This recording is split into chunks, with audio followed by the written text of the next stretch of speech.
Certain industrial and older housing enclaves in Petaling Jaya PJ, Klang and Kajang have been identified for redevelopment in a bid by the Selangor government to enhance their land value and to create a stimulus for the state.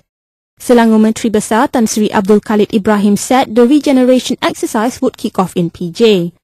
Owners of building in 3 or 4 areas, among them Section 13, will be given incentives to redevelop their buildings into commercial use. For those, the industrial side, we are insisting them to relocate. I see. Do you have time frame? Well, we have written to them.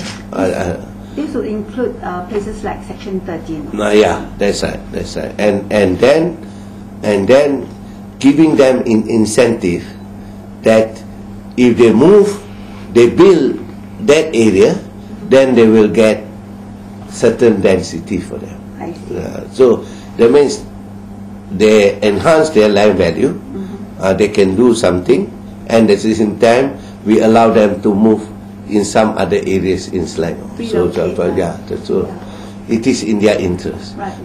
Speaking to The Edge, Abdul Khalid said these industrial operations would be allowed to be relocated to other acceptable areas in Selangor, such as those near ports. The redevelopment would be in the interest of the property owners, he said. What we gain is that PJ will become more redeveloped, more vibrant, and then so as far as I'm concerned, they will make the money because the state is just creating the environment conducive. Redevelopment would surely create traffic and transportation related issues, congestion being at the top.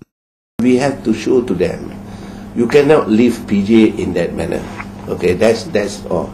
Secondly, you must convince them that you have also provide the transportation facilities to reduce this congestion.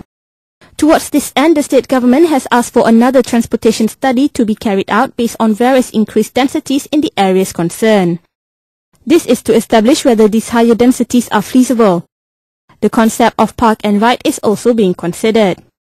According to a report in City and Country, the property pulled out of The Edge Weekly earlier this year, the 220-acre hub of industrial activities in Section 13 was now dotted with limited commercial developments in the form of modern office and retail blocks. Factories have been operating in Section 13 since the 1960s, but in recent years its growing potential for commercial activities could not be ignored, given its strategic location. This explained the Petaling Jaya Street Council approval for limited commercial activities there based on certain guidelines. Meanwhile, on the revival of the abandoned housing in Selangor, Abdul Khalid said they have been quite successful, thanks to land value appreciation over time resulting in people willing to pay more for the completed units. The challenge, however, was in the selection of those best contractors or developers to complete the projects. Some of the projects were initiated by the state government, which was willing to lose a bit so long as the projects were completed, added Abdul Khalid.